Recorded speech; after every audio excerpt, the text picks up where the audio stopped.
শিক্ষা মন্ত্রণালয়ের মাননীয় যে অতিরিক্ত সচিব, যিনি মূলত এনটিএসসি নিয়োগ প্রক্রিয়ার সাথে জড়িত, মানে এনটিএসসি কার্যক্রমে, ওনার সাথে বেশ কয়েকবার আমাদের কথা হয়েছে। তো উনি আমাদেরকে বলেছে যে আপনাদেরকে আরও 2টা বিজ্ঞপ্তি আমরা দিব, আপনাদেরকে আমরা সবাইকে নিয়োগ দিব। উনি আমাদেরকে আশ্বস্ত করেছেন। এখন কথা হচ্ছে যে কবে দিবেন, কারণ আমাদের সার্টিফিকেটের তো একটা মেয়াদ আছে, আমাদের চাকরিরও আমাদের জয়েনিংয়ের একটা বয়সসীমা আছে।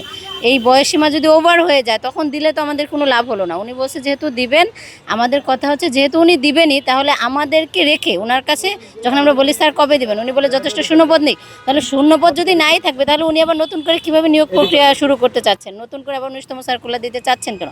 আমাদের একটাই দাবি যে 19তম সার্কুলার আগে ওনার যদি শূন্যপদ না থাকে উনি ওয়েট করুক, শূন্যপদ হোক, তারপর আমাদের দেখ, কিন্তু আমাদের নিয়োগের আগে উনি যেন কোনোভাবে নতুন করে নিয়োগ কার্যক্রম আবার শুরু না করে। আর আমাদের একটাই দাবি যে আমাদের যেহেতু 5 থেকে 6 হাজার আমরা বাকি রয়েছে, আমাদের সবাইকে নিয়োগের আওতায় নিয়ে আসতে হবে। যেহেতু ওনারা নীতিমালা চেঞ্জ করেছে, এটা তো ওনাদের নিয়মের সাথেই সাংঘর্ষিক।